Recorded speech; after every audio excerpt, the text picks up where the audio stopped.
Hi, I am Aurel Enriquez, and this presentation contains our discussion on the digestive system. Let's begin right away with the functions of the digestive system. First is to transform food into nutrients for cells. So ang mga pagkain po, although they contain nutrients, they're not readily available or usable for our cells because food has a complex molecular structure, or different food items, they have complex molecular structures that needs to first be broken down by enzymes into simpler structures bago mapakinabangan ng mga cells. So, yun po ang trabaho ng digestive system, to mechanically and chemically break down food items into utilizable nutrients. Again, this is achieved with the help of digestive enzymes. After that, after they've been broken down into smaller molecules, they may now be absorbed into our blood circulation, and then our blood circulation would transport these nutrients to everywhere else in our body. Definition of terms po muna tayo. First is ingestion and mastication. So ingestion is taking in the food through the mouth, and mastication is simply chewing. Okay. Next is propulsion and mixing. So propulsion is the movement of food from one segment of the digestive tract to the other. So halimbawa, moving the food from the mouth to the esophagus, and then moving the food from the esophagus to the stomach, and then from the stomach to the small intestine, and so on until it is defecated. So that's propulsion. Kapag sinabi naman pong mixing, this is literally just moving in the same place until the food is mixed with the enzymes and fluids within the different segments or cavities of the digestive tract. Next pair of terms are digestion and secretion. Digestion is both physically breaking apart the food and chemically breaking down the structure of the food molecules.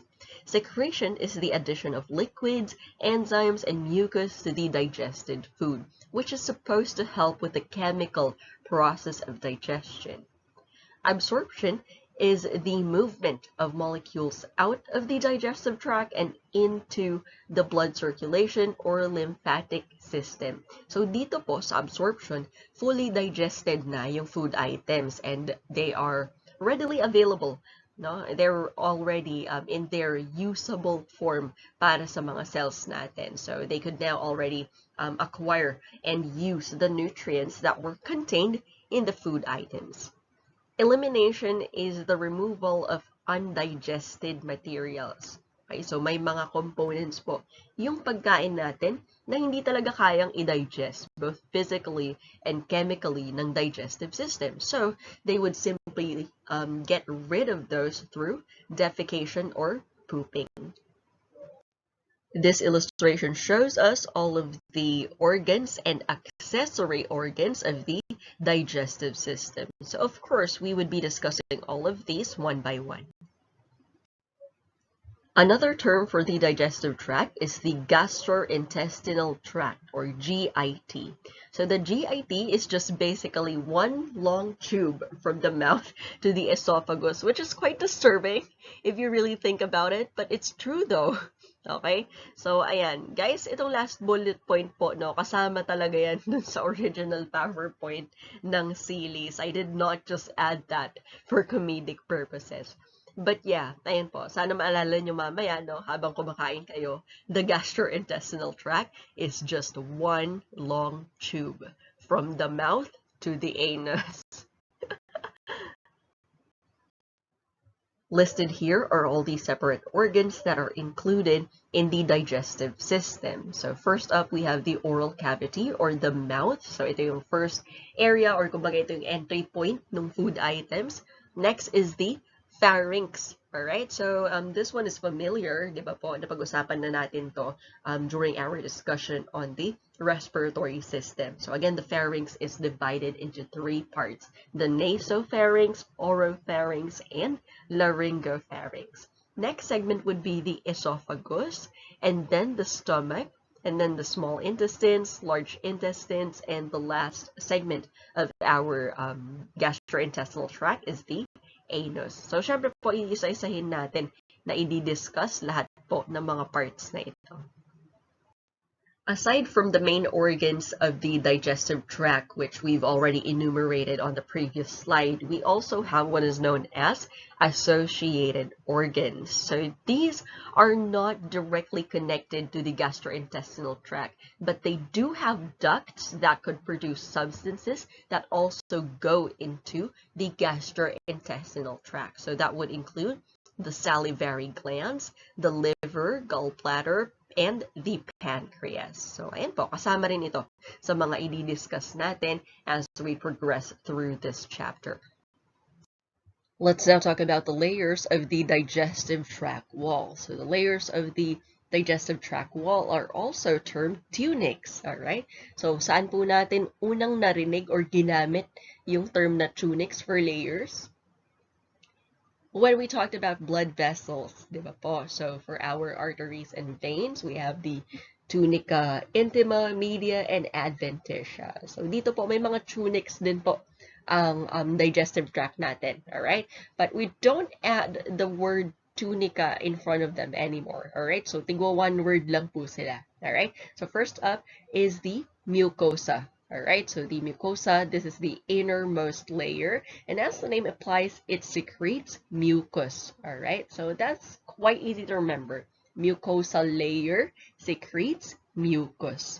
Alright, next, the layer submucosa. So the submucosa is above the mucosa. So baka malito po kayo, okay? So nasanay kasi tayo na kapag sinabing sub na sa ilalim, 'di ba? But for this case, no, para sa ating digestive tract, baliktad kapag sinabing sub nasa ibabaw. So submucosa, it's above the mucosa. So the submucosa would contain blood vessels, nerves, and small glands. Alright? So again, yung blood supply ng digestive system natin, yung nerves ng digestive system natin that would help us sense different things, nandito sila located sa submucosa. Next is the muscularis layer. So this one is above the submucosa. So pinaka nasa loob is yung mucosa.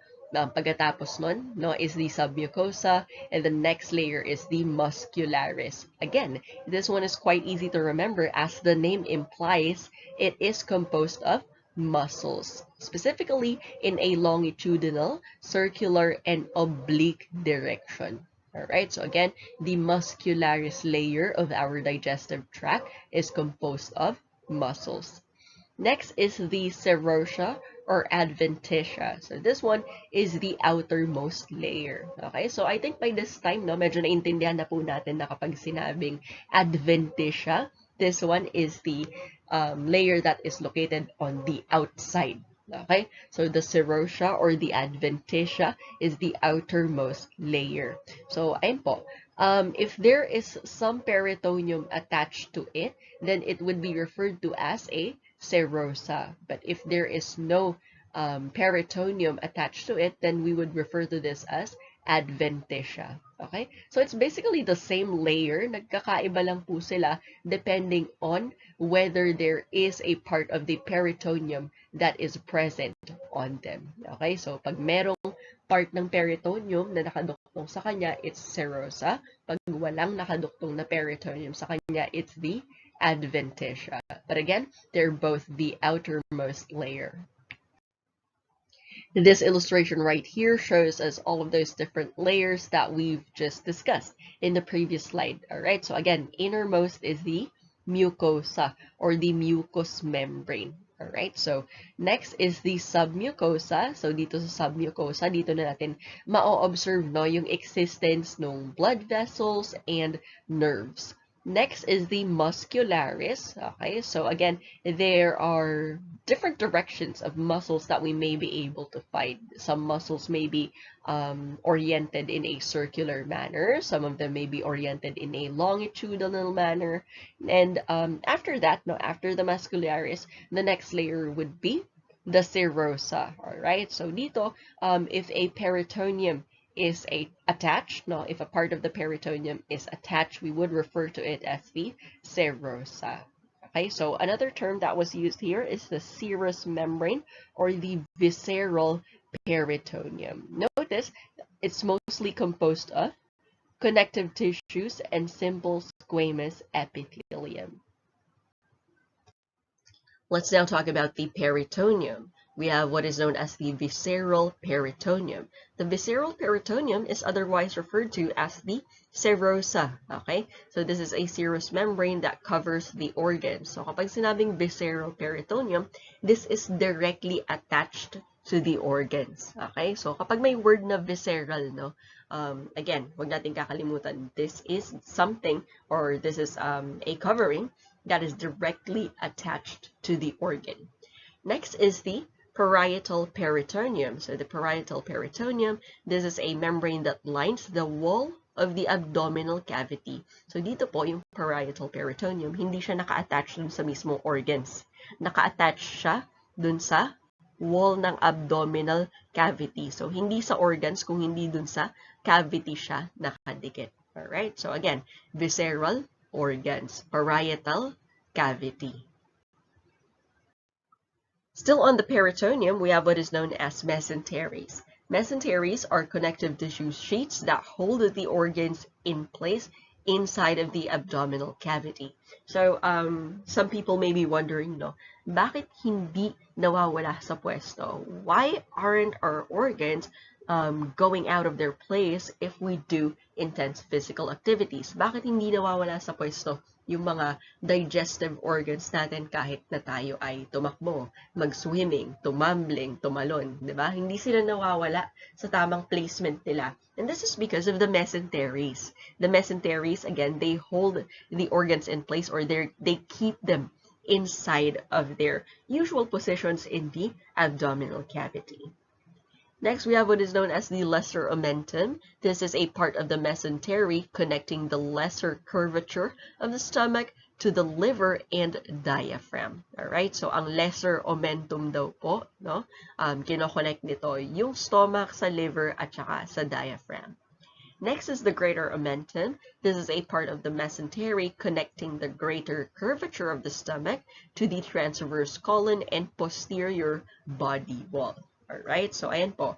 Again, pag sinabing greater omentum, dinuduktong niya daw yung stomach sa transverse colon tsaka sa body wall. So wag po natin kakalimutan, no, kung saan dinuduktong ng mga omentum na to yung stomach. Kapag lesser omentum, the stomach is being connected to the liver and the diaphragm. Kapag greater omentum, the stomach is being connected to the transverse colon and body wall.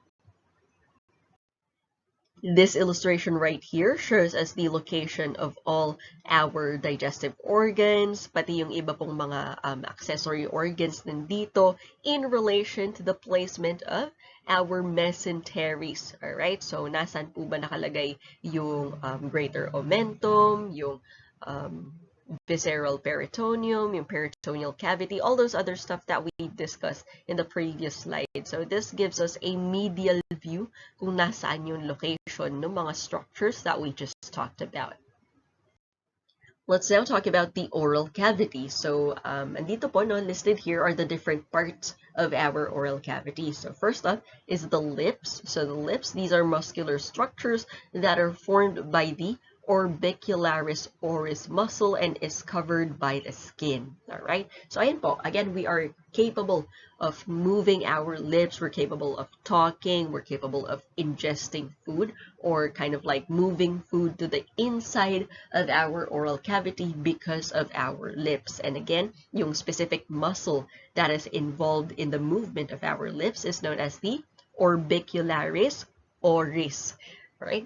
Next are the cheeks. So the cheeks, these are the lateral walls of the oral cavity. Yung mga walls daw po na nasa gilid. Alright? So within the cheeks, we have what is known as the buccinator muscles. The buccinator muscles would flatten the cheeks against the teeth. Alright? So yun dahilan daw po, no, kung bakit hindi puffy yung itsura ng cheeks natin, kung bakit, kumbaga is parang naka-align yung cheeks natin, no, dun sa teeth natin is because of the work of the buccinator muscles. Next is the tongue. So the tongue is a large muscular organ that occupies most of the oral cavity. So aside from being able to help us taste different things, napag-usapan na po natin to, di ba? When we talked about senses. So there are different taste buds within our tongue that helps us experience different flavors and different tastes. Now, aside from helping us taste different things, no, the tongue is also there, no, to help us move our food around as we are performing mastication or chewing, diba? So, hindi natin accidentally nailuluwa yung pagkain, hindi rin natin accidentally nalulunok bigla yung pagkain, no? Because our tongue is there to help keep the food in place. So, it's kind of like working together with all the other parts of our oral cavity to keep our food in place habang ninunguya ito. So the tongue would move the food in the mouth, and in cooperation with the lips and cheeks, they would hold the food in place during mastication. Again, mastication is just another term for chewing. This slide right here shows us all the other specific parts and details of the human oral cavity. Let's now talk about the teeth. So for normal healthy adults, normal healthy adults should have a total of 32 teeth. So it's divided into different kind of like groups. We have what is known as the incisors, the canine, the premolars, molars, and the wisdom tooth. So there are 20 primary or deciduous teeth. Alright, so pag sinabing primary or deciduous teeth, ito muna yung initial teeth that we had during our childhood. Alright, so these are the ones that would fall off and then eventually mapapalitan po sila ng normal adult teeth. Next, each tooth has a crown, cusp, neck, and root. Mamaya po may makikita tayong pictures showing these different parts and where they are located.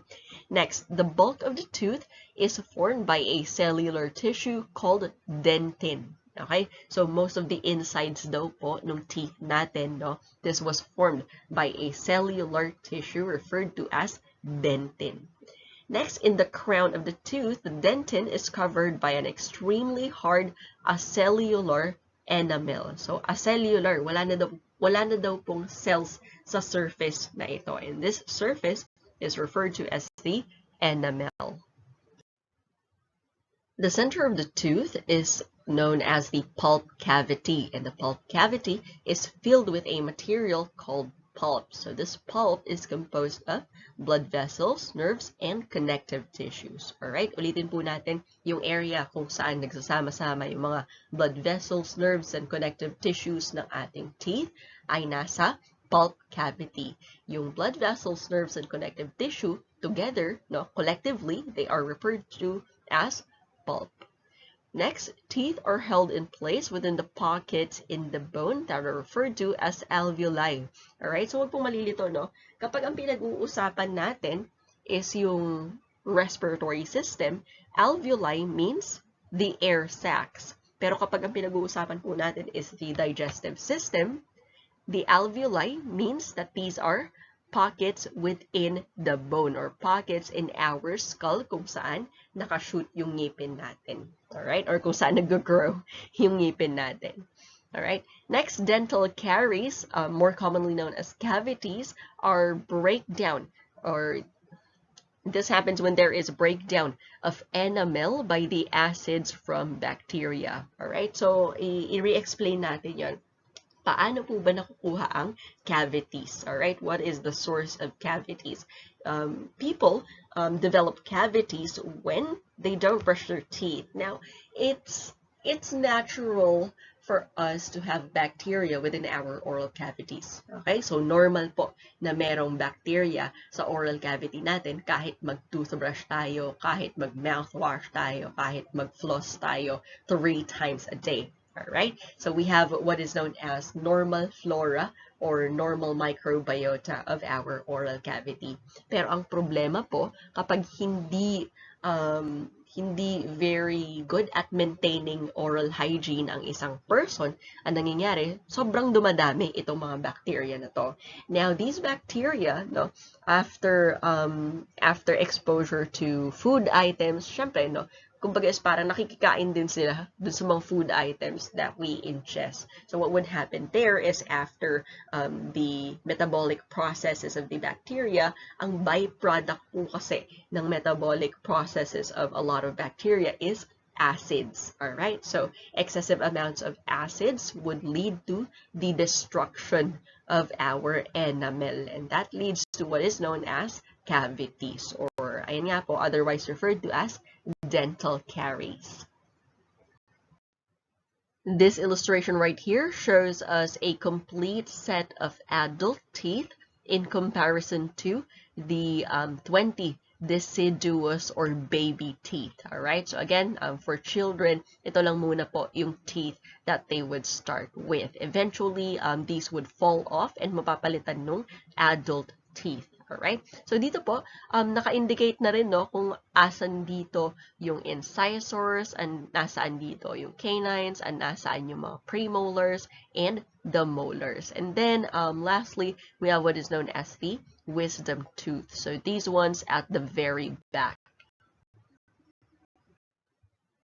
This illustration right here shows us a tooth in place in the alveolar bone. So again, kapag sinabi natin alveoli at ang pinag-uusapan natin ay yung digestive system, specifically yung oral cavity, ang ibig sabihin po dito ng alveoli are the pockets or the areas in our skull or on the bone kung saan nakalagay yung teeth. Alright, so dito po may mga label na rin po yung mga parts niya. The three main parts that we mentioned earlier is the crown, the neck, and the root, which is right here. Alright, so dito po nakikita rin natin yung dentin, alright, which is composed of a cellular material. Yung labas nito is covered by the enamel. Again, yung enamel po, this is no longer cellular, alright? This is acellular. This is just a hard substance that would cover everything else underneath. And then this area right here, this hollow space right here,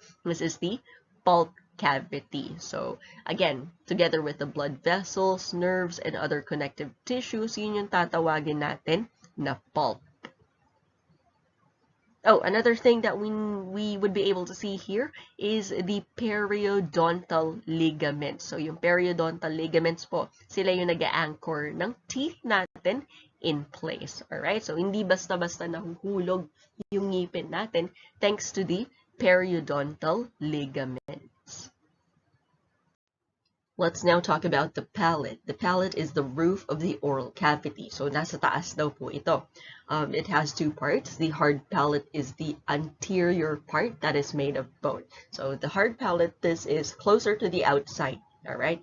And then next is the soft palate. So, the posterior part, which is composed of skeletal muscles and connective tissues. So, the soft palate, as the name implies, no, it no longer has a bony portion. Therefore, it is much softer.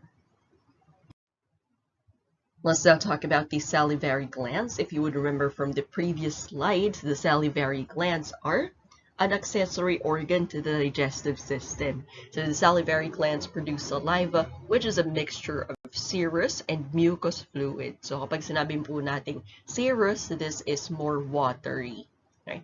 So listed here are the purposes of the salivary glands. So and focus tayo dun sa mga may highlights. No? This dissolves food particles so they can be tasted. Alright, so if you would remember our past discussion on senses, kailangan po yung mga chemical stimuli, no, yung mga particles that have or that contain the taste of the food items that we're eating, they need to first be dissolved bago sila, kumbaga is parang ma-process ng mga taste buds natin and yung mga cells within the taste buds. Alright, so again, the salivary glands, no, they produce saliva, which is needed to dissolve food particles before we would be able to taste them.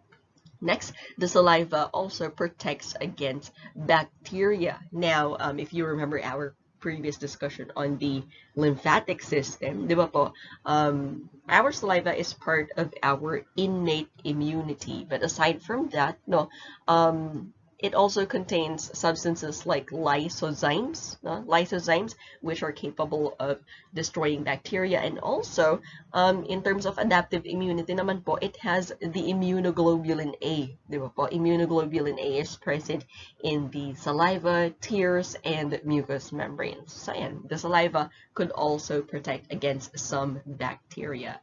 And this one would begin the process of digestion. Alright? So, may mga salivary enzymes po tayo like the salivary amylase that could help us digest certain food items.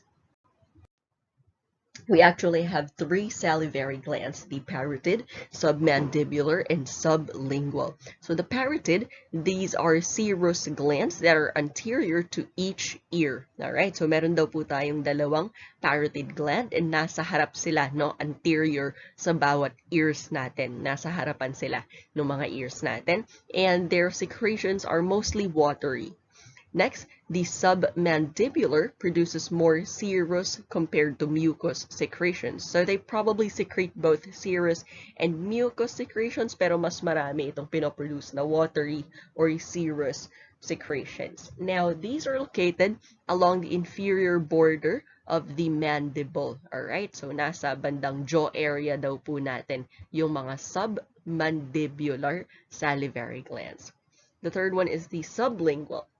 So they produce primarily mucus secretions. So mas mucoid na daw po or mas sticky na yung mga secretions na pinoproduce na sublingual. And they are located in the floor of the oral cavity. So most likely below the tongue. Let's now talk about the components of serous saliva and mucous saliva. Alright, so yung serous portion of the saliva, this contains enzymes. Alright, first up is the salivary amylase. This is the digestive enzyme that breaks down carbohydrates. Next, lysozymes. These are enzymes that could work against bacteria. Okay, so ayun po, ulitin natin, no?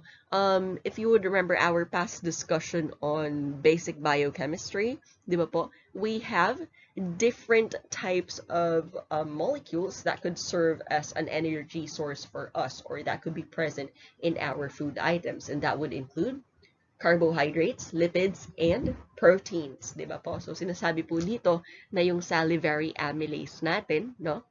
It has the capability to help us chemically break down the carbohydrates in our food. Next, yung lysozyme po, di ba, nabanggit na natin to in our previous discussion, specifically noong lymphatic system, di ba? Kasi it has the capability to fight against bacteria, which could possibly cause infections. And again, lysozymes, this is part of our innate immunity.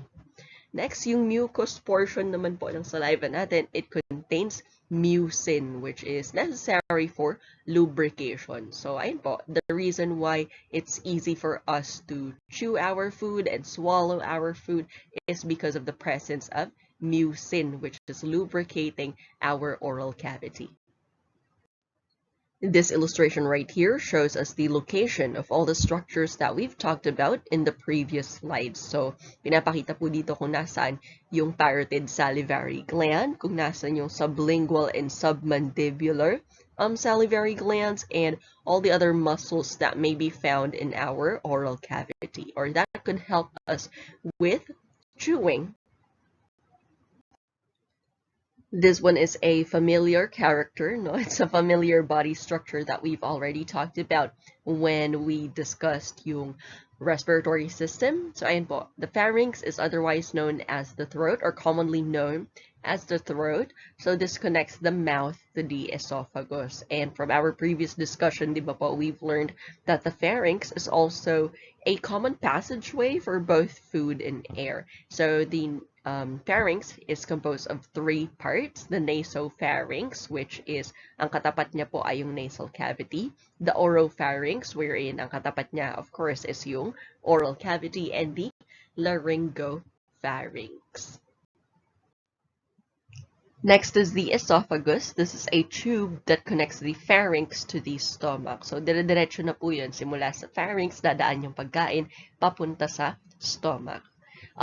Also mentioned here is the condition heartburn. So, heartburn occurs when gastric juices regurgitate into the esophagus. Alright? So, hindi naman po talaga literal, no, na yung heart yung apektado kapag may heartburn ang isang pasyente. So, ang nangyayari po, nararamdaman lang natin ito sa bandang malapit sa chest area kasi po, no, yung esophagus natin is dumadaan din malapit dun sa lines na yon. So, again, heartburn happens when gastric juices that is usually present or usually contained in the stomach, no, kumbaga parang umaatras sila or tumatapon sila pabalik doon sa esophagus. So, what are the possible reasons for heartburn? So, this may be caused by excessive caffeine intake, smoking, or excessive eating and drinking. Alright, so ayan po. Again, no, all of these things are not prohibited. Okay lang namang mag-coffee paminsan-minsan or tea, no? They also contain caffeine. Smoking, no? For occasional smokers, this may be okay. And of course, eating and drinking, this is a normal process. But again, excessively doing these behaviors, no, could lead to heartburns. This slide talks about swallowing. Now, there are actually 3 phases to swallowing: voluntary, pharyngeal, and esophageal phase.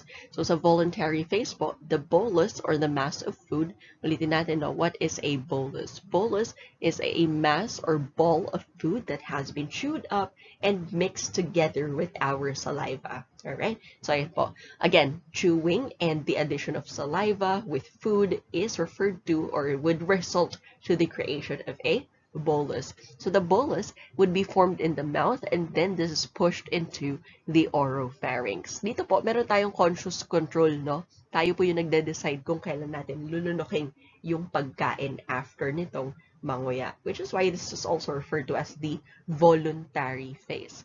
Next is the pharyngeal phase. So this one would trigger a swallowing reflex, right? A swallowing reflex is initiated when the bolus stimulates receptors in the oropharynx. So after po ng voluntary phase, so after we voluntarily swallow the food that we have chewed up, ang mangyayari is madedetect, no, or madedetect po ng mga receptors sa oropharynx natin na may food item na dumadaan. So, ang mangyayari, this would, yun nga, trigger a swallowing reflex, which is involuntary. Automatic na po itong mangyayari, which would help push the food further down.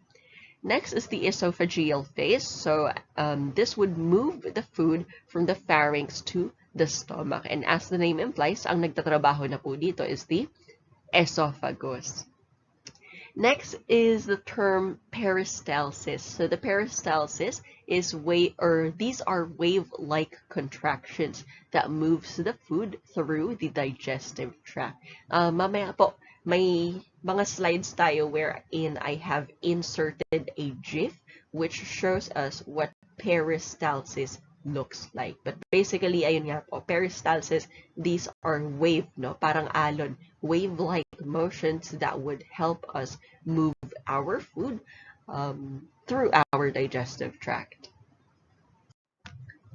This slide right here just shows us a visual explanation of the voluntary phase and then the pharyngeal phase. So as we can see, yung bolus, no? Yung bolus is this yellow portion right here, or this yellow kind of like mixture right here. So sa pharyngeal phase, no, once we voluntarily swallow the ball of food or yung bolus, no, it would move to the oropharynx. Pagdating sa oropharynx, ayun nga po, may matitrigger na mga receptors to help push the food further downwards. Alright? And then, doon na po proceed papunta sa esophageal phase kung saan kumikilos na yung esophagus or nagpe-peristalsis na yung esophagus para i-move yung food papunta sa stomach.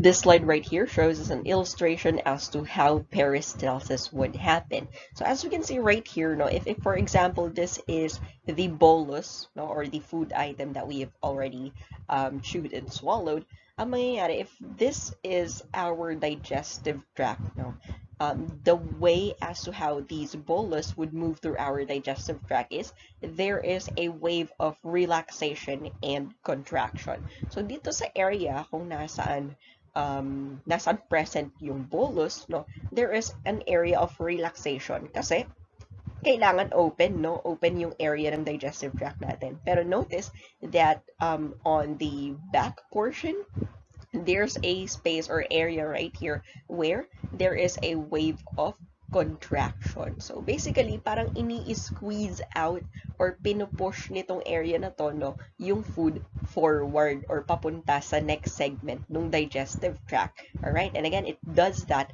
by contracting. So kapag nagko-contract yung area sa likod niya, nagmo-move siya forward. So, ganun po yung nakikita natin in this next illustration. As there is a wave of contraction, no, the bolus would continue to move forward. So, mamaya po, may isa pa tayong illustration on how peristalsis happens. But this is the general idea. Let's now discuss the stomach. So, this is located in the abdomen. So, by now, no, I hope lahat po tayo alam na beforehand, bago tayo nag-enroll dito sa klase na to. Sana po lahat tayo ay alam naman na that the stomach is located in the abdomen.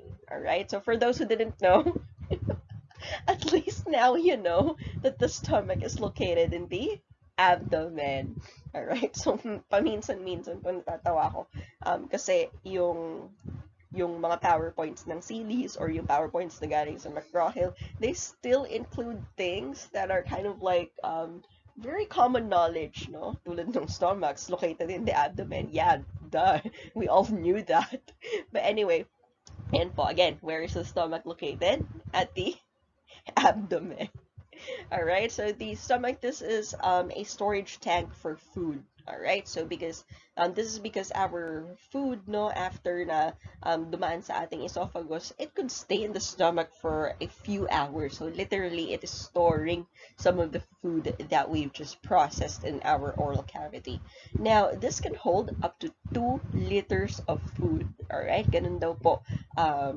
Karami yung amount of food na kaya nating i-store sa ating stomach. So the stomach produces mucus, hydrochloric acid, and protein digesting enzymes. Alright? So again, mucus is there for lubrication, hydrochloric acid is there to help with the chemical digestion, and some enzymes, no, that is necessary for digesting proteins.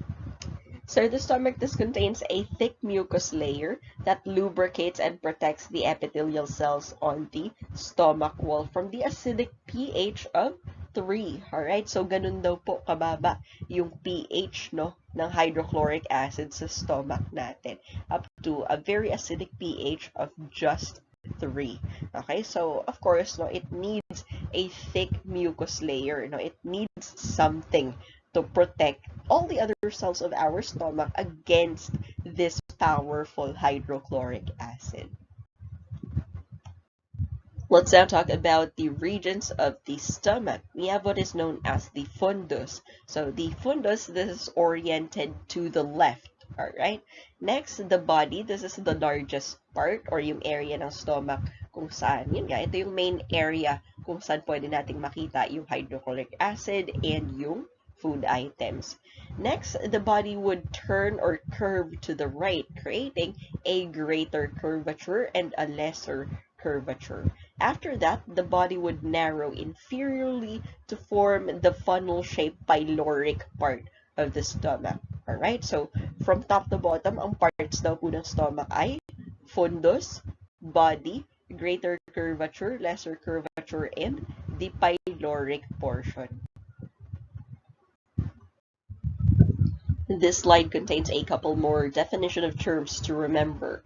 First is rugae. So rugae, these are the large folds that allow the stomach to stretch. Alright, so ayan po. Again, the capability of our stomach to hold up to 2 liters of food, and also the reason kung bakit parang medyo lumalaki yung abdominal area natin after kumain, no, is because our stomach has the capability to stretch, all right? It has the capability to stretch, and this is brought about by the rugae. So may mga folds or wrinkles daw po, no, sa inside ng stomach natin. So those could be stretched out if necessary. Next is the word chyme. So chyme is a paste-like substance that forms when food begins to be broken down. Alright? So, ulitin po natin, no? Pag sinabi nating bolus, this is just the food item that has been masticated and combined with our saliva. So, tuloy-tuloy yon hanggang pagpunta sa stomach. Pagdating po sa stomach, no, magiging paste-like substance na siya. Magiging mas malambot na substance na ito. Alright, so again, this paste-like substance that is made up of food items that have been further broken down is now referred to as chyme. Okay? So kung kanina, we refer to the food items as bolus, dito naman po, no, simula sa stomach onwards, we would now refer to the food items as chyme.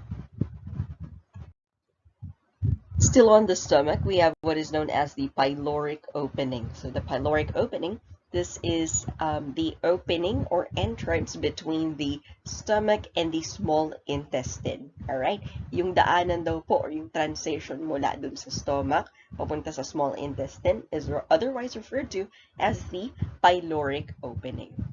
And the pyloric sphincter is a thick ring of smooth muscle around the pyloric opening, which regulates the movement of food into the small intestine.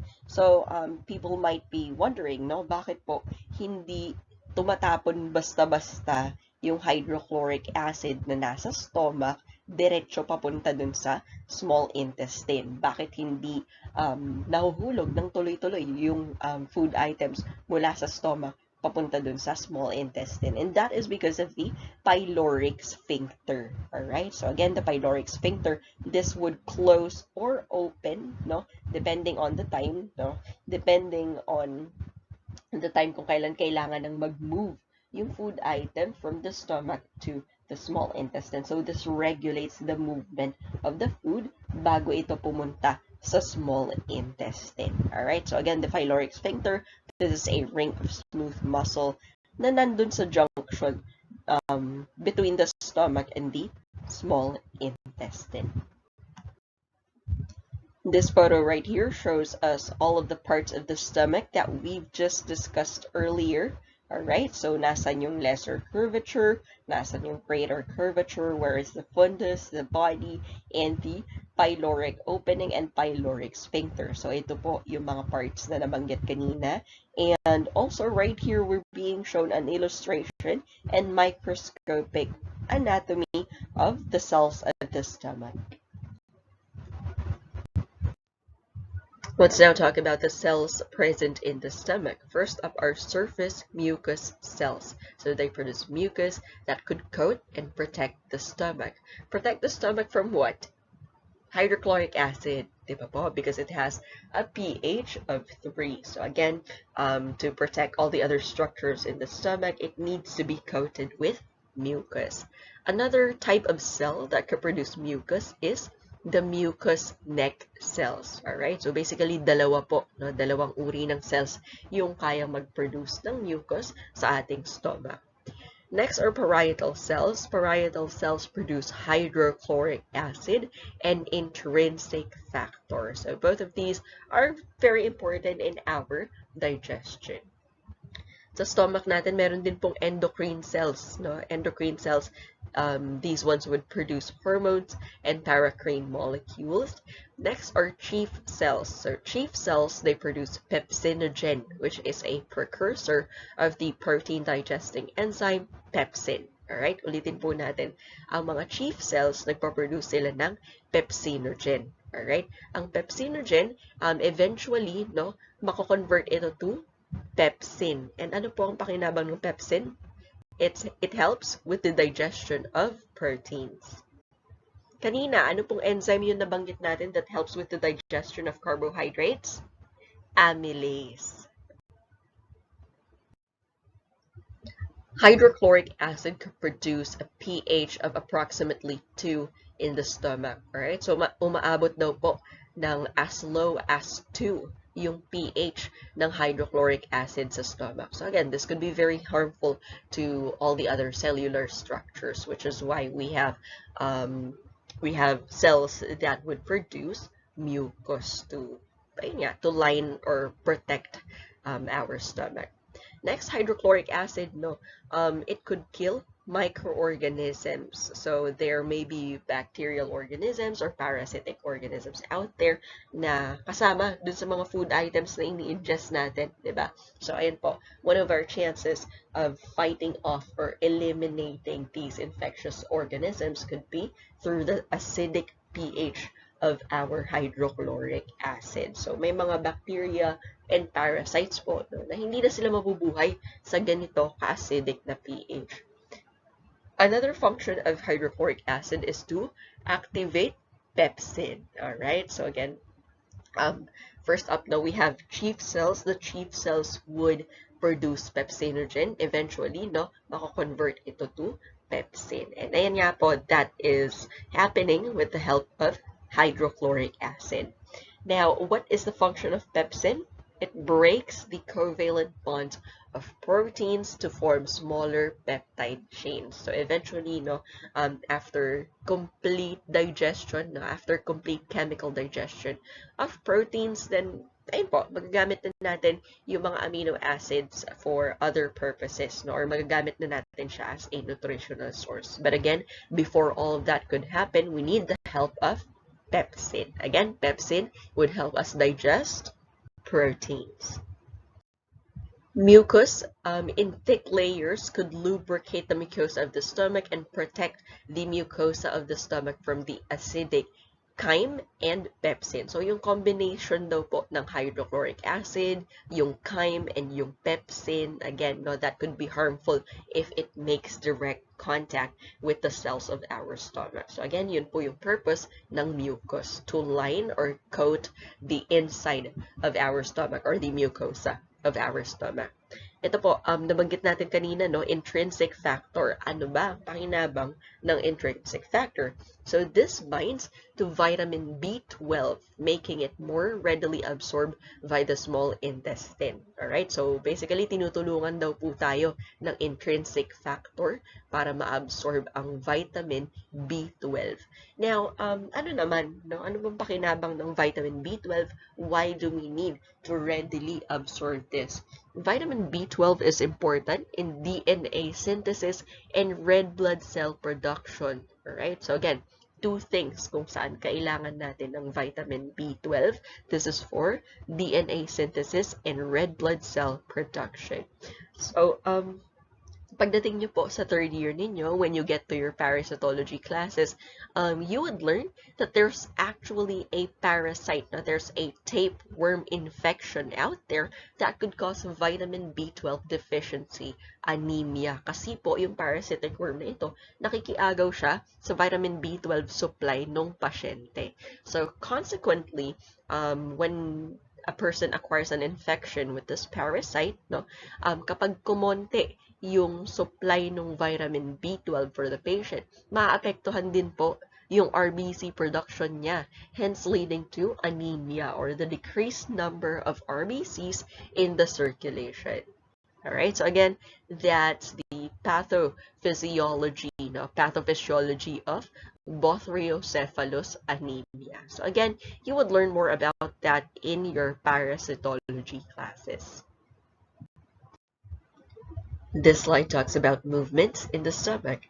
Mixing waves are just weak contractions, so they are happening to thoroughly mix food to form chyme. Alright, so mixing waves mix food. So when food is being mixed with all the other fluids that is present in our stomach, that would lead to the formation of chyme. Next are peristaltic waves. So in comparison to mixing waves, peristaltic waves are stronger contractions. So this type of movement would now force chyme through the pyloric sphincter. So dito po sa or dito with the help of the peristaltic waves, no, matutulungan na po nito na mag-move yung chyme through the pyloric sphincter para tumuloy na po siya papunta sa small intestine. So the stomach empties every 4 hours after a regular meal and about 6 to 8 hours after a high fatty meal. Alright, ulitin po natin. After a regular meal, no, it would take 4 hours bago mag-move papunta sa small intestine yung chyme na nanggaling sa stomach. But if, for example, the food items that we've eaten, no, are high in lipids, no, this is fatty or high in lipids and cholesterol, it may take from 6 to 8 hours before pa siya mag-move papunta sa small intestine. So basically, 6 to 8 hours na nakastore sa stomach natin at nakababad sa hydrochloric acid and other digestive enzymes yung mga food items. This slide right here just shows us an illustration of the mixing wave versus the peristaltic wave. Again, for the mixing wave, it's just attempting to mix the bolus or the food items with the hydrochloric acids and other digestive enzymes in the stomach to form chyme. Next, in the peristaltic wave, it is attempting to push the chyme from the stomach through the pyloric sphincter and down to the first segment of the stomach, or I mean, first segment of the small intestine. All right, ayan, nalilito na. Let's now proceed to the small intestine. The small intestine measures approximately 6 meters in length. Alright, so again, for a normal, healthy adult, if we were to lay out the small intestine in one straight line, it would measure approximately 6 meters. The small intestine is the major absorptive organ of the gastrointestinal tract. So most of the absorption of nutrients dito daw po nangyayari sa small intestine. Chyme would take about 3 to 5 hours to pass through the small intestine before it reaches the large intestine. Alright? So pagkatapos nung 4 hours nung food item sa stomach natin, after niyang ma-convert sa chyme, no, another 3 to 5 hours yung pagdaan niya sa small intestine before it goes to the large intestine. So right here, we may also find enzymes for further breaking down of food if ever may mga food items or food particles pa po na hindi na breakdown during its time in the stomach. Next, it contains secretions for protection against the acidity of chyme. So katulad po ng stomach, no, yung small intestine, nangangailangan din siya ng protection against the acidic nature of the chyme. So again, we may be able to find cells in the small intestine that could secrete mucus. Let's now go through the different segments of the small intestine. First up is the duodenum. Alright, so the duodenum is the first segment of the small intestine, and this is about 25 centimeters long. Alright, so 25 centimeters in length daw po, approximately, ang duodenum. So this contains absorptive cells, goblet cells, granular cells, and endocrine cells. So it's a mixture of a lot of different cells, alright? But of course, hindi mawawala yung mga absorptive cells for absorption of nutrients. So the absorptive cells, of course, they have microvilli with many folds, and they also contain bile and pancreatic substances or pancreatic ducts. No, there may be pancreatic ducts that connect to the small intestine. The next segment is the jejunum. So the jejunum, this is the second segment of our small intestine, and this is approximately 2.5 meters long. So the jejunum is the primary site of nutrient absorption. Alright, so hindi naman natin sinasabi na hindi nagkakaroon ng nutrient absorption sa iba pang areas in the small intestine. Sinasabi lang po dito, no? Sinasabi lang po dito that most of the nutrient absorption happens at the jejunum.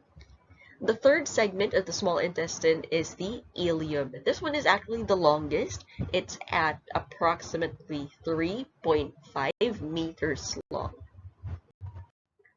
This slide shows us all the structures that we've discussed in the previous slide. So again, if for example, this is the stomach, this is the pyloric opening, and you have right there the pyloric sphincter. Ito na po yung duodenum. Again, the duodenum is only approximately 25 centimeters in length. And then after that, ang next segment po is jejunum. So again, most of the absorption happens here at the jejunum. Alright, so ayan po. After that, the next segment is the ileum. So the ileum, this is approximately 3.5 meters long. Alright, and then after that, we would have the ileocecal junction, alright, which connects to the cecum, or yung first part na po ng large intestine.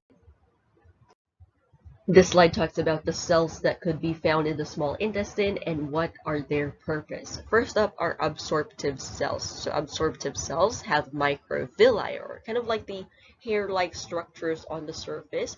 They also produce digestive enzymes, and of course, no, as their name implies, they absorb the digested food, or specifically yung mga nutrients na nandun sa digested food. Next are the goblet cells. So goblet cells, they produce a protective mucus. So again, we need mucus, no, lining our small intestine, because we still need to be protected from the acidic pH of the chyme. Next are granular cells. Granular cells would help protect the small intestine from bacteria. Alright, so although meron pong normal bacteria that is present in our gastrointestinal tract, there may be bacteria in the food that we consume that could cause infections, alright, gastrointestinal infections. So of course, nandiyan yung mga granular cells to help us fight off those bacteria. And last one are endocrine cells. There are still kind of like a piece of our endocrine system dito sa small intestine natin, and they also produce regulatory hormones. The epithelial cells are located within tubular glands of the mucosa. Then these ones are called intestinal glands, or crypts of Lieberkühn, at the base of the villi. Alright, so again, we have glands, no, within our small intestine. Alright, so these tubular glands are referred to as intestinal glands, or crypts of Lieberkühn.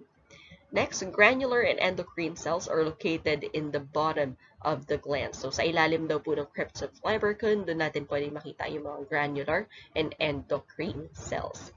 Next, the submucosa of the duodenum contains mucus glands called duodenal glands, which open into the base of the intestinal glands. Alright, so basically this slide just talks about the location of those different cells that we've mentioned in the previous slide. Let's now talk about the important secretions of the small intestine. Peptidases enzymatically break down proteins into amino acids for absorption. So, yung mga peptidases daw po, no, dinibreak down nila yung peptide bonds ng proteins para po, ayan, ma-further divide sila into amino acids. And after that, ready na po ito for absorption and utilization by our cells. Next are disaccharidases. Disaccharidases enzymatically break down disaccharides into monosaccharides for absorption and utilization. Alright? So disaccharides is a form of sugar, diba? So a sugar composed of, it's a sugar composed of two different sugars. Alright? So, ayan po, again, disaccharidases would break down disaccharides para maging monosaccharides na lang sila. And pag naging monosaccharides na lang po sila, for example, glucose, this would now be readily absorbed and utilized by our cells to create energy, diba? Glucose is very important for the creation of energy in the form of ATP, or adenosine triphosphate.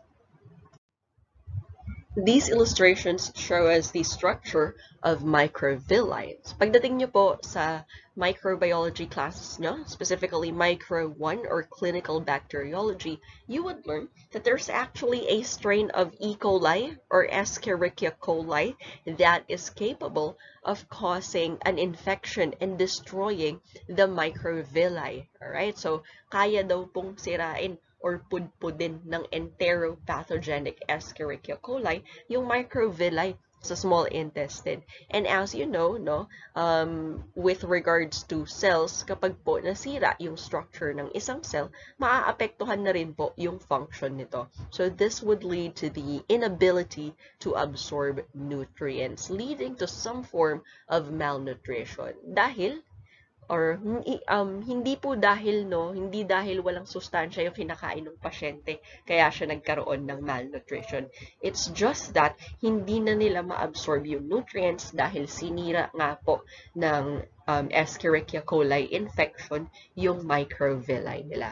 Alright? So again, that's the pathophysiology of enteropathogenic Escherichia coli infections na matututuhan niyo po in your future microbiology 1 classes. Let's now talk about the movement of the small intestine. So mixing and propulsion of chyme are the primary mechanical movements that occur in the small intestine. So mixing and propulsion, na-discuss na po natin yung kanina, di ba? So peristaltic contractions along the length of the intestine cause the chyme to move along the small intestine. Alright? So pag sinabi pong peristaltic, ang main goal po nito is to move the food forward or papunta sa susunod na segment ng small intestine. Next are segmental contractions.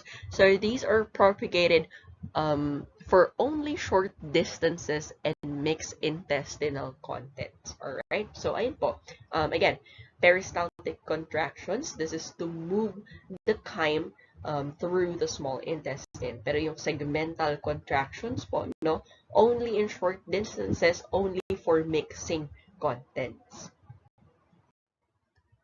The ileocecal sphincter at the juncture of the ileum and large intestine remains mildly contracted most of the time. Alright? So, ayan po, may ileocecal sphincter din po yung small intestine para hindi rin basta-bastang dumaan lang yung pagkain mula sa ileum papunta sa cecum or yung first segment ng large intestine. Alright, so peristaltic contractions reaching the ileocecal sphincter from the small intestine causes the sphincter to relax and allow chyme to move from the small intestine into the cecum. Again, the cecum is the first segment of the large intestine. Alright, so parang ganun din naman po sa pagkilos ng pagkain simula dun sa stomach papunta sa small intestine, di ba po?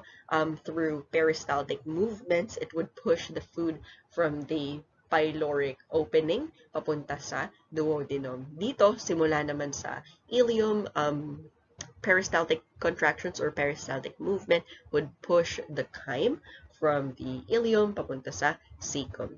So, the ileocecal valve prevents movement from the large intestine back into the ileum. Okay? So, ayan po, may bagong structure po na nabanggit dito. So, the ileum has what is known as a valve or the ileocecal valve. So, again, the purpose of this valve is to prevent the movement of chyme back into the ileum. So, para daw po hindi umatras pabalik, no? Para maiwasan na umatras pabalik yung chyme from the large intestine pabalik sa small intestine. So basically, pag nanggaling sa small intestine at nakatawid na papunta sa large intestine, wala na po itong balikan. Okay? Hindi na ito pwedeng umatras or umangat ulit dahil merong ileocecal valve. This slide shows us how segmental contractions happen. So one area of the small intestine would relax, allowing the food to pass through. Pero yung mga nakapaligid sa kanya, nakakontract. Alright? Next, yung susunod na segment, magre-relax din po siya. Alright? Magre-relax, tas yung current location ng food naman po, magko-contract, pushing the food forward. Okay? So, ayan po. And then, after that, no, it would move to the next segment. Now, since this is a segmental contraction, magsuswitch or magbabalik-balik lang po yung mga area na yon para po, ayun nga, mahalo or mamix yung pagkain with all the other fluids that is present in our small intestine. Let's now talk about the liver. The liver weighs about 3 pounds, right? So located in the right upper quadrant of the abdomen under the diaphragm. All right? So again, ulitin natin, nasaan nakalagay ang liver?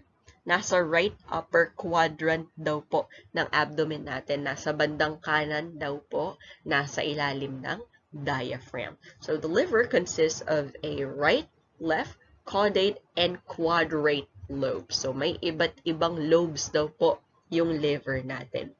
Next, we have the term porta. So the porta, this is a gate where blood vessels, ducts, and nerves would enter and exit.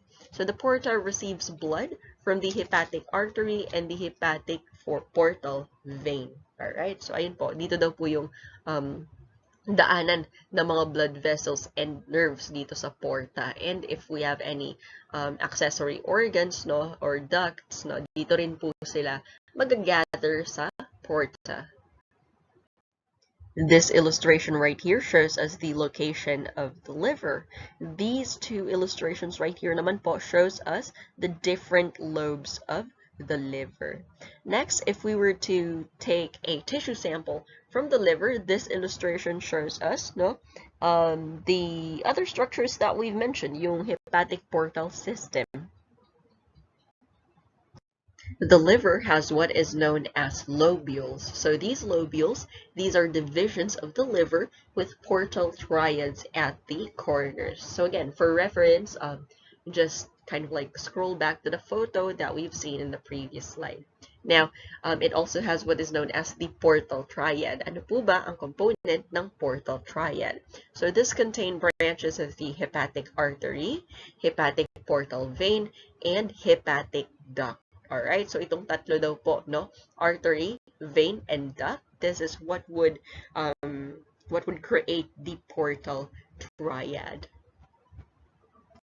The liver also has what is known as hepatic sinusoids. Sa hepatic sinusoids po, this would contain phagocytic cells that remove foreign particles from the blood. Alright, so as blood passes through or flows through our liver, alright, so the phagocytic cells would work and remove foreign materials or foreign substances that should not be in our blood.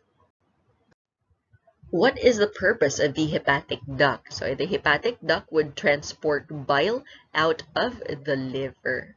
Next, we have what is known as the cystic duct. So the cystic duct, this joins to the common hepatic duct and this would drain the gallbladder. Alright, so for now, ito lang muna yung kailangan nating tandaan. Alright, itong dalawang to. The hepatic duct, dito daw po dumadaan yung bile paalis ng liver, papalabas ng liver. Next, the cystic duct. This is kind of like a passageway that would drain the gallbladder.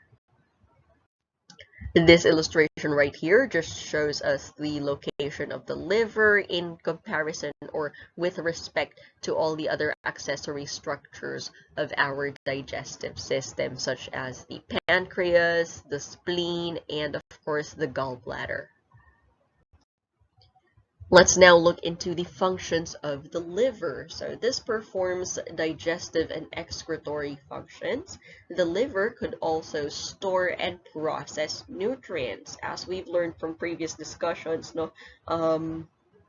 glucose could also be stored in the liver, diba? In the form of what? Glycogen. So yung excess glucose, i-convert siya into glycogen, and then this glycogen could be stored in the liver. Next, the liver could also detoxify harmful chemicals. And, of course, the liver has the capability to secrete 700 milliliters of bile each day. So, kanina pa po natin nababanggit yung bile, no? Ano po ba ang pakinabang ng bile? Bile dilutes and neutralizes the stomach acid and it also breaks down fats. Okay, so ulitin natin, dalawa daw po ang pakinabang ng bile. It could neutralize the stomach acid para mabawasan na yung excessive acidity nung food items or nung kain na dumadaan sa digestive tract natin. Another function of the bile is to break down fat. Alright, help us with the digestion of lipids. So at this point, ilista lang muna natin, no? Ilista po natin. What enzymes would help us digest carbohydrates? Salivary amylase and disaccharidases. Next, anong enzyme po yung nabanggit kanina that could help us break down proteins? Peptidases. Alright, so dito naman po, the substance that could help us break down fats or lipids is bile. Let's now talk about the pancreas. The pancreas is located posterior to the stomach and inferior part of the left upper quadrant. So posterior to the stomach, nasa bandang ibaba daw po nung stomach. Alright? So the pancreas is familiar kasi po napag-usapan na rin natin ito during our discussion on the endocrine system, di ba po? So the pancreas has both cells for endocrine and exocrine function. Now, the pancreas has kind of like parts, no? So it has what is known as a head, or the thicker or wider part. So the head is near the midline of the body, or nasa medyo gitna daw po. Next, the tail would extend to the left and it touches the spleen. Alright? So yung tail daw po, or yung mas manipis na area ng pancreas, no, nag-extend siya papunta sa kaliwa and nakadikit na daw po ito sa spleen. So the pancreas is endocrine tissues that have pancreatic islets that produce insulin and glucagon. Now, if you would remember from our past discussion on the endocrine system, anong substance po ang kinokontrol ng insulin and glucagon? Yes, it is glucose. Alright? So, ayun po. Aside from insulin and glucagon, ano naman po yung isa pang hormone na kayang mag-control ng glucose na galing din sa pancreas? It's somatostatin, di ba po? So remember this kind of like meme right here. So the alpha cells produces glucagon, beta cells produces somatostatin, and delta cells produces insulin. Pero kahit magkakaiba sila ng pinanggalingan na cell, magkakaibang klaseng hormone sila, all of them have the capability to control glucose levels. Moving on to the exocrine cells of the pancreas, the exocrine cells of the pancreas would produce protein-digesting enzymes. Alright, ulitin natin, yung exocrine portion ng pancreas, it produces enzymes. Specifically, there's enzymes that could help us break down protein. So listed here are the three: trypsin, chymotrypsin, and carboxypeptidase. Mentioned here are other pancreatic secretions. Pancreatic amylase continues the polysaccharide digestion that began in the oral cavity. Alright, so ang pakinabang daw po ng pancreatic amylase is to continue, no, yung digestion ng carbohydrates or polysaccharides na sinimulan ng salivary amylase. Next, the pancreatic enzyme lipase is a lipid digesting enzyme. So again, this one is quite easy to remember, diba? Nasa pangalan naman niya yung substance na binibreak down or dinadigest niya. Again, lipase would help us digest lipids. Next, the pancreatic nuclease would degrade DNA and RNA into their component nucleotides. So, kung halimbawa may mga DNA or RNA components yung kinakain natin na food items, no? So, tutulungan tayo ng nucleases to further break those down. This illustration right here just shows us the location of our pancreas. So again, ang kadikit po ng pancreas dito sa side na to is the duodenum. And then dito sa tail, no, hindi na nakalagay dito sa illustration na to, pero dito sa bandang tail portion ng pancreas, ang katabi naman niya po, no, is the spleen. This illustration right here shows us the different cells and glands that we may be able to find in the pancreas. Let's now proceed to the large intestine. The function of the large intestine is to absorb water from indigestible food and create compact feces. Alright? So kung sa small intestine daw po, mostly nutrient absorption ang nangyayari. Dito naman po sa large intestine, water absorption ang ginagawa nila. Alright? And also, of course, no, this would compact the undigested food materials to create the feces. So listed here are the different segments of the large intestine: the cecum, colon, rectum, and anal canal. So first segment is the cecum. The cecum would join the small intestine, no? Ito daw po yung dugtungan ng small intestine and large intestine. Specifically, they are joined at the ileocecal junction. This is also the area where the appendix is attached. Alright, ulitin natin, the specific segment in our large intestine where our appendix is attached is at the cecum. The appendix, this is a 9 centimeter structure, alright, approximately 9 centimeters daw po ang size ng appendix. And this is usually removed lalong-lalo na po when the appendix of the patient is already inflamed in cases of appendicitis.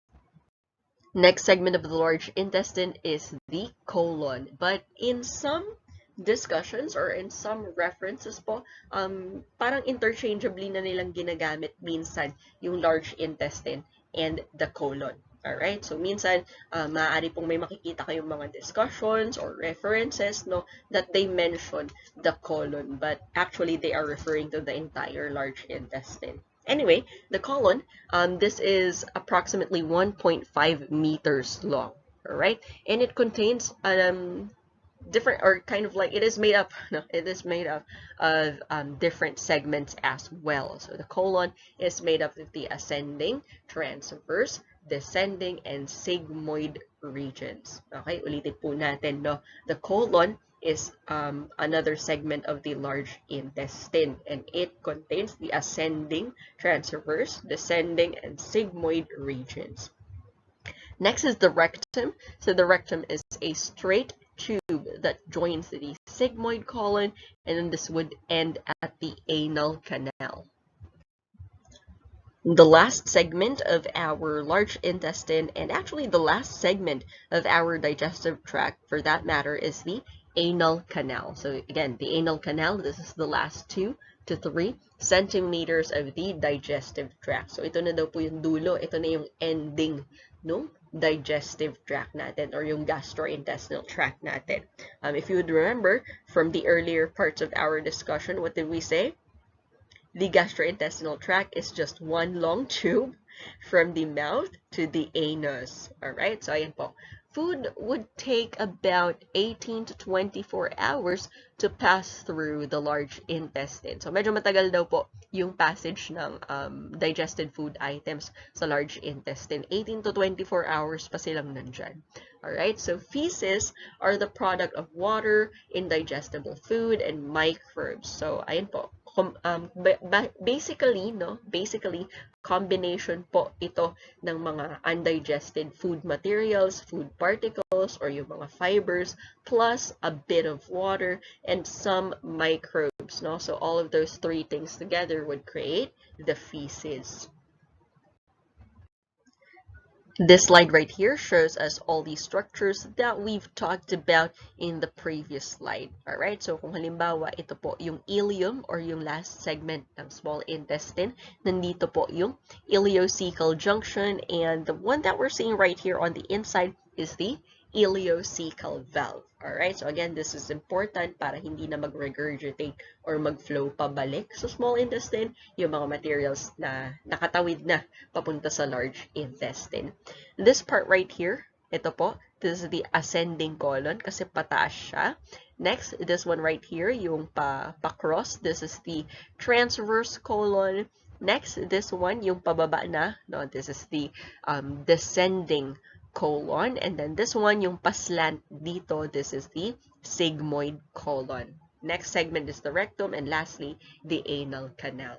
Also, as you can see right here, no, if this is the cecum, ayan, dito po naka-attach yung appendix. Mentioned here are the functions of the large intestine. First up is feces formation, all right? So the formation of poop, all right? So ayan, this is due to the absorption of water and salts and secretion of mucus and the action of microorganisms. So actually a lot of processes come into the formation of feces. So the colon stores the feces until defecation. Alright? So nasa colon lang daw po natin, no, yung stool hanggang sa i-defecate na ito. Now, every 8 to 12 hours, strong contractions called mass movements would propel the colon contents towards the anus. Alright? So ulitin natin, every 8 to 12 hours, contractions would happen on our colon, moving the feces towards the anus. Movement of the feces into the rectum distends the rectal wall and stimulates the defecation reflex. Alright? So, yung pag-distend daw po, no? Or yung pag-a-adjust ng rectum, that is referred to as the defecation. Or that would lead to the defecation reflex.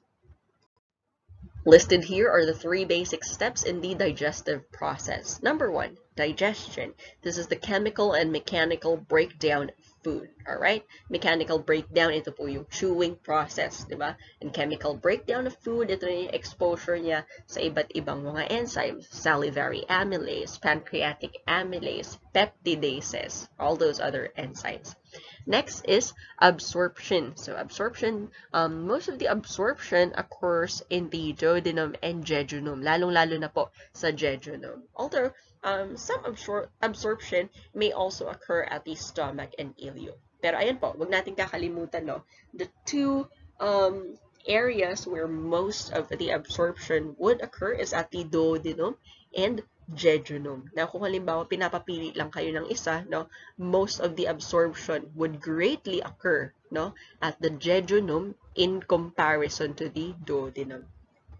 Next is transport. So transport, this moves the food through the digestive tract, which would include swallowing and peristalsis. So of course, yung first step is yung swallowing, diba? Kailangan a person needs to swallow the food first before it moves through the digestive tract via peristalsis.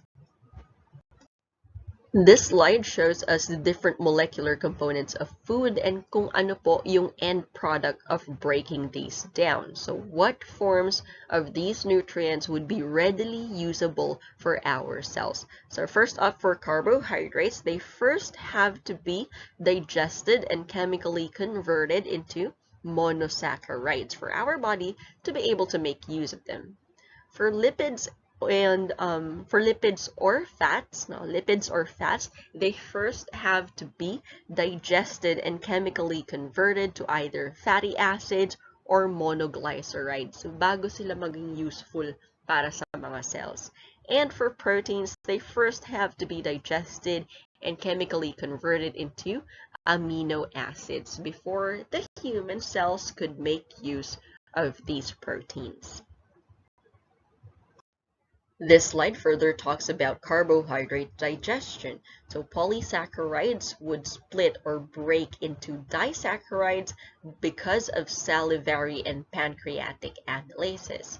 Next, yung mga polysaccharides na naging disaccharides na po, these disaccharides are broken down into monosaccharides by disaccharidases on the surface of the intestinal epithelium. Alright, so again, no, na-mention natin kanina, yung disaccharidases. They split apart or pinaghihiwalay nila yung dalawang sugars ng mga disaccharides para maging monosaccharides na lang sila.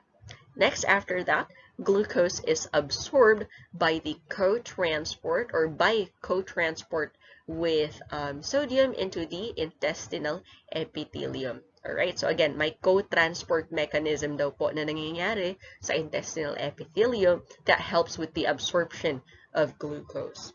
Next, glucose is carried into the hepatic portal vein to the liver and enters most cells via facilitated diffusion. So, ganun daw po na-absorb ng mga cells natin ang glucose through facilitated diffusion.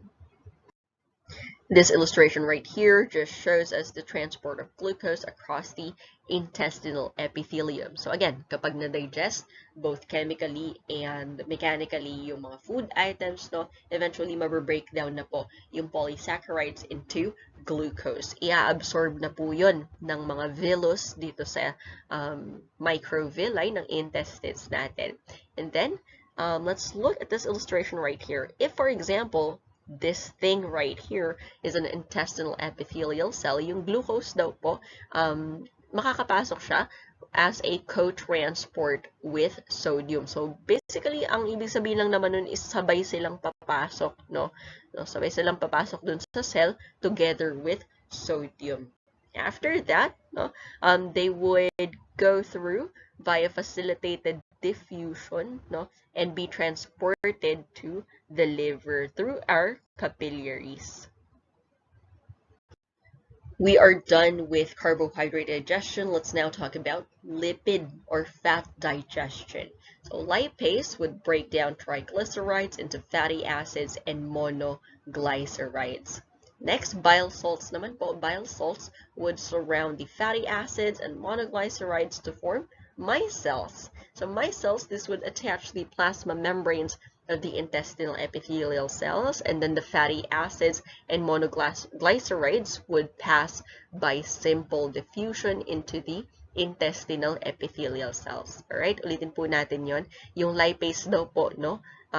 Sisirain niya yung structure ng triglycerides. So, magkakaroon tayo ng mga fatty acids and monoglycerides. Pero parehas po itong mahalaga. Okay? Parehas sila na kailangan nating ma-absorb. So, ang mangyayari, no, bile or bile salts would surround the molecules of the fatty acids and monoglycerides para maging sila micelles. So, yung mga micelles naman po, no, they would kind of like pass through our intestinal epithelial cells via simple diffusion.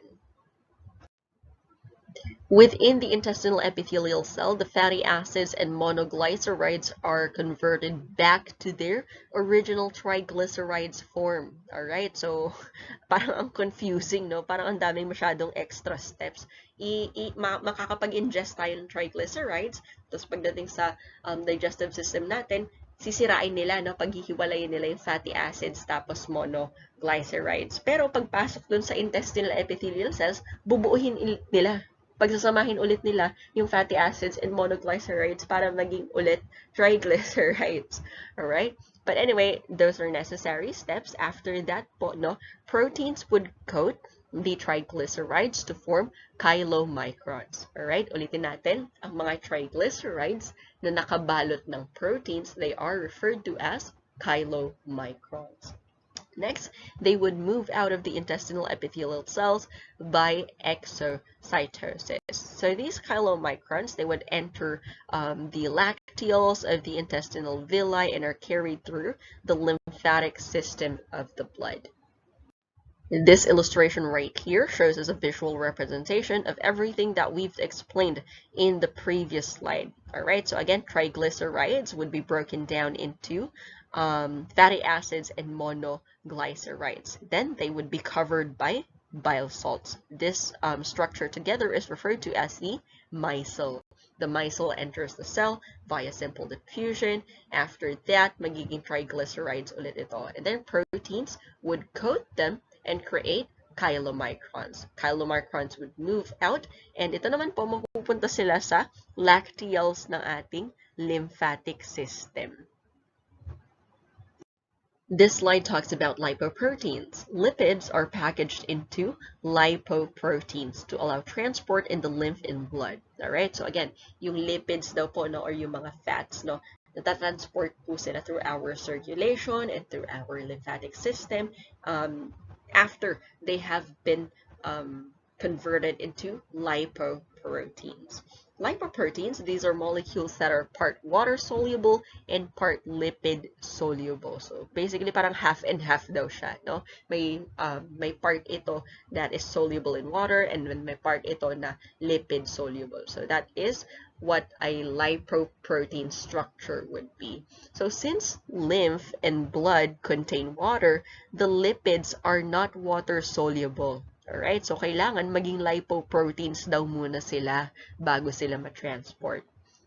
So the different types of lipoproteins would include chylomicrons, low-density lipoproteins or LDL, and high-density lipoproteins or HDL. Just a trivia, no? Side note lang po, high-density lipoproteins or HDL, this is otherwise referred to as our good cholesterol. These illustrations right here shows us the difference between chylomicrons, LDL, and HDL. So, ang pinagkaiba lang naman po is yung percentages ng composition nila. Alright, so as we can see right here, chylomicrons are 90% triglycerides. Okay, again, ang pinakamaraming component ng chylomicrons are triglycerides. Next, LDL or low-density lipoproteins, ang pinakamalaking component po nito is cholesterol. Alright? Mostly cholesterol daw po ang component ng low-density lipoproteins. Next, high-density lipoproteins. Anong pinakamalaking component niya? The protein portion. Alright? So, karamihan daw po ng components ng high-density lipoprotein is yung protein. So again, these are the differences in composition of chylomicrons, low-density lipoproteins, and high-density lipoproteins. Chylomicrons are mostly composed of triglycerides. Low-density lipoproteins, the greatest component is cholesterol. And for high-density lipoproteins, the greatest component is protein. Okay, ang dami na po nating napag-usapan pero lipid digestion pa lang po yun. Let's now proceed to protein digestion.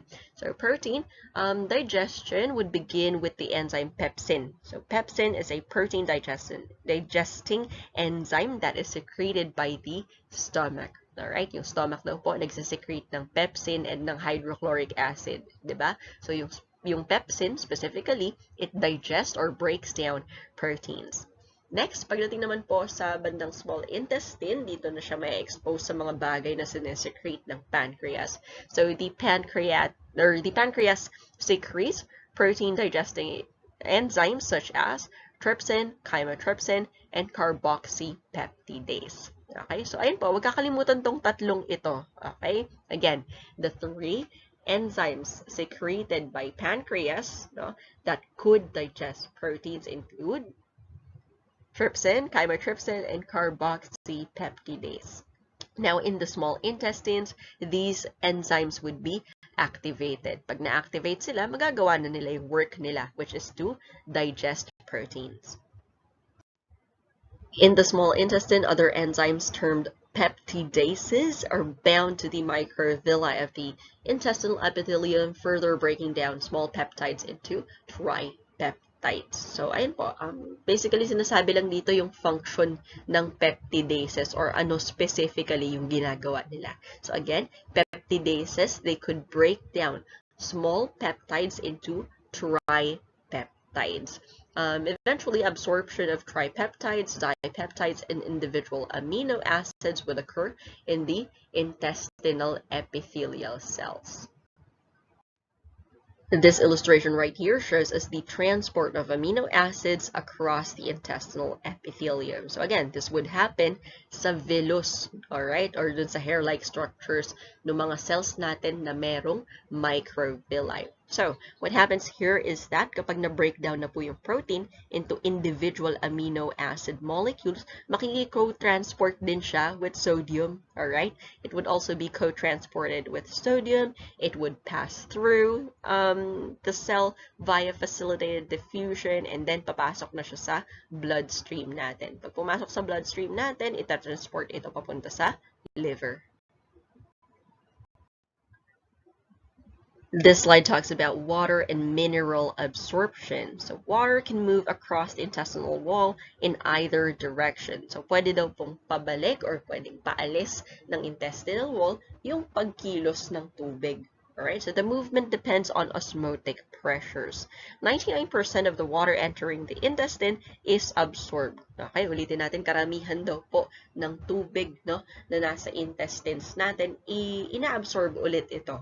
Okay, so minerals, on the other hand, they are actively transported across the wall of the small intestine. Alright, so dito po sinasabi lang naman yung specific area kung saan natatransport or dumadaan yung mga minerals. And again, that happens at the small intestine. Shown here is an illustration of how much fluid each segment of our digestive tract could hold. Alright, so again, nakalagay po dito, no? Bawat segment, bawat organ ng digestive tract natin, how much fluid would it be able to hold. Alright, so see, the gastrointestinal tract is just one long tube from the mouth to the anus. Alright, they probably cut out some parts right here kasi syempre, diba, tulad na nabanggit kanina, the small intestine is quite long. If you belong to my lecture classes, that ends our discussion on the digestive system. Thank you so much for listening. If you belong to my laboratory classes, let's now proceed to the slides that would show the microscopic anatomy of our digestive system. Just a bit of disclaimer, hindi ko na po i-discuss isa-isa yung mga images na makikita natin as we go through the next few slides. Alright? Number one, sobrang haba na po ng video na to. Alright? Number two, the more efficient way, the more effective and efficient way of studying this is I will be sending you a PDF copy of the slides dito sa digestive system if you belong to my laboratory classes, and then i-include ko po yung links ng sources ko to the pictures. Alright, so each of these photos that you will be seeing here, may links po sila kung saan sila nanggaling, so just click on those links para po, ayun, makikita nyo po yung source, yung description, and ayun nga po, yung parang specific details about each image. Alright, so ayun po, yung mga pinagkuhanan ko naman po ng pictures na to, although they are Googleable, ayun nga po, may mga specific sites kung saan pag kinlik nyo yung link na i-share ko, yung buong digestive system nandun na. Kapag kinlik nyo yung link na share ko, yung buong lymphatic system nandun na. So ayun po, again, I will be sharing my references to these photos para po matulungan kayo na aralin ito. So for the next few slides, I will only be reading the title na lang po. Alright? So again, babasahin ko na lang po. Literal na, babasahin ko na lang yung title sa taas ng bawat slide para guided pa rin po kayo kung ano yung tinitignan ninyo. The salivary gland under low power objective. The salivary gland under high power objective. The esophagus. The liver under low power objective. The liver under high power objective. The liver under oil immersion objective. The pancreas under low power objective. The pancreas under high power objective and oil immersion objective. The stomach body under low power objective. The stomach body under medium power. The stomach body under high power objective. Here are other views of the stomach under high power objective. The duodenum under low power objective. The duodenum under high power objective. The jejunum under low power objective. The ileum under low power objective. The ileum under high power objective. The large intestine, specifically the colon, under high power objective. The appendix under low power objective. The appendix under high power objective. The rectum under low power objective. The rectum under high power objective. This slide shows us a compilation of the esophagus, stomach, small intestine, and large intestine under low power objective. This ends our discussion on the digestive system. Again, I am Aurel Enriquez. Thank you so much for listening.